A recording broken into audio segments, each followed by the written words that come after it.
Assalamualaikum warahmatullahi wabarakatuh. Waalaikumsalam. Sampurasun. Sampai. Damang, Panana. Alhamdulillah. Saya mungkin ingin sedikit bertanya sama Bapak. Karena Bapak itu adalah salah satu, jujur aja, kesepuhan yang kami harapkan untuk orang Sunda bisa melakukan revitalisasi bernegara pada saat yang. Nah, menurut Bapak, apakah kita harus lebih sering mengadakan pertemuan-pertemuan seperti ini? Dan siapa aja tokoh yang harus kita undang? Yang pertama tentunya kita menyadari dan ingin mendukung program pemerintah bahwa Indonesia Adijaya 2045. Kan tinggal 23 tahun lagi. Nah, kita berharap menyiapkan tokoh-tokoh yang akan ada di sana. Kalau saya kan sudah 90 tahun tuh. Mudah-mudahan Bapak masih sehat. Ya, 90 tahun masih naik motor. Oh, mantap itu. Tapi kan kita menyiapkan dong. Nah, yang disiapkan itu siapa? Yang sekarang anak-anak SMP, SMA kan paling tua tuh. Oleh karena itu, saya dengan Kang Ari itu, pokoknya kita laksanakan yang kita bisa untuk meningkatkan. Tadi kan masalahnya, problemnya adalah soal karakter. Kan saya ngalamin kan di pemerintahan apapun, pinter, wah paling pinter kan deh. Kayak begitu karakter, integritas, itu yang kurang. Karena saya concern dari dulu bahwa karakter penting. Tanpa itu, nothing. 200 orang tiap tahun dipecatin polisi karena karakter, karena integritas. Karena itu, menurut saya, di samping yang lain, soal IQ dan sebagainya, maka yang dasar adalah karakter, membangun karakter. Nah, sekarang masalahnya adalah siapa? Karena membangun nilai-nilai itu bukan di otak, Bu, tapi di hati. Tidak semua orang bisa membenamkan ya, nilai-nilai itu di hati. Hafalan di sini aja hilang. Nah, membenamkan itulah yang kita perlu coach. Bukan hanya guru ngajar doang. Tapi coach itu dia membangkitkan di sini, menanamkan di hatinya.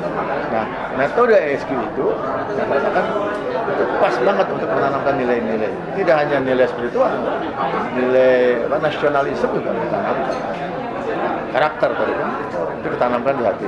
Itu tugas kita bersama, Bu. Nah, saya dengan Kang Ari ya nyari aja siapa yang mau, siapa yang ada forum apa, itu mendasar. Sebetulnya sih harapan saya, Bu, ada yang dari pusat sampai ke kecamatan terstruktur gitu. Apa itu? Pramuka. Pramuka kan kuartir ranting, kuartir cabang, kuartir daerah, pusat. Sebetulnya itu yang sudah di-touch anak siaga penggalang itu, di-touch tentang pendidikan karakter. Itu yang pertama.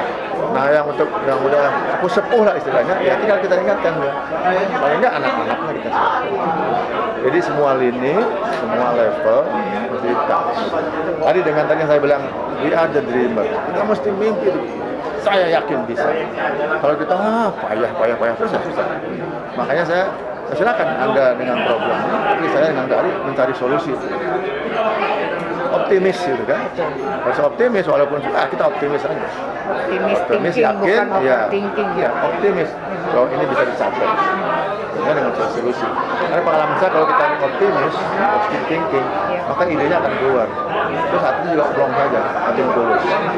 Itu yang pertama. Yang kedua, memang masalahnya adalah dua pilihan hidup ini, komitmen atau konspirasi. Sekarang kenapa masalahnya itu terjadi terus? Karena konspirasi. Kenapa? Dia berbuat apapun istilahnya konspirasi untuk mencapai tujuan tertentu. Tapi kalau komitmen itu nothing tulus. Lebih ke pengabdian ya. Ya, ke nilai-nilai tadi, komit adalah nilai-nilai spiritual, nilai nasionalisme, nothing tulus. Tidak ada yang ingin dicapai kecuali dia komit terhadap nilai-nilai. Nah, itu yang ditanamkan. Lebih ke serving. Iya. Betul. Nah, itu bisa jadi konspirasi. Kalau dia punya tujuan lain, saya pengen jadi bupati pokoknya, mau bayar mau apa pokoknya jadi. Nah, itu konspirasi dia pakai. Saya dengan ibu dekat, kolutif, boleh Bu, asal dalam rangka komitmen, bukan dalam nilai-nilai, konspirasi. bukan konspirasi. Maka pengalaman saya itu aman Bu di akhirat. Bahkan kalau perlu ditolak perintah apapun kalau itu konspirasi.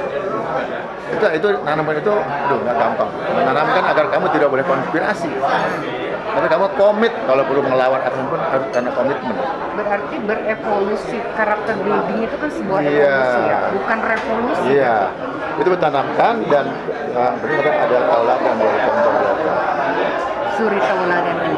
Tauladan itu sangat penting untuk meyakinkan yang di bawah.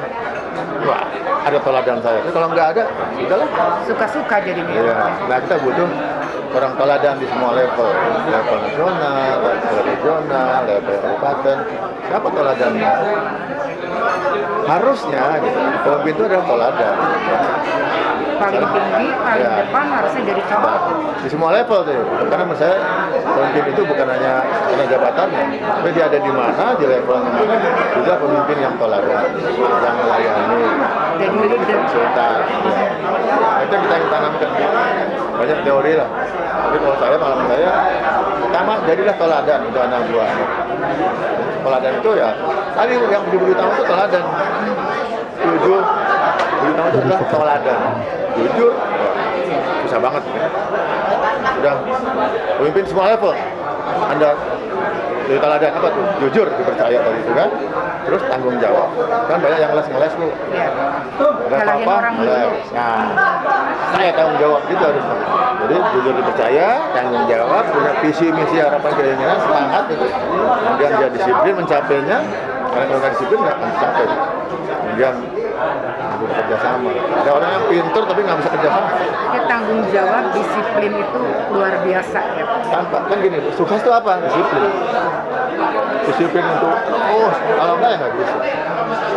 Ya panjang kalau ceritakan tadi adalah kembali lagi bahwa jadi seorang tauladan yang jujur dipercaya, yang bertanggung jawab, yang punya semangat, visi misi, harapan, keinginan, obsesi gitu, yang tadi, yang disiplin, yang kerjasama, tanggung jawab, ada itu penting gitu.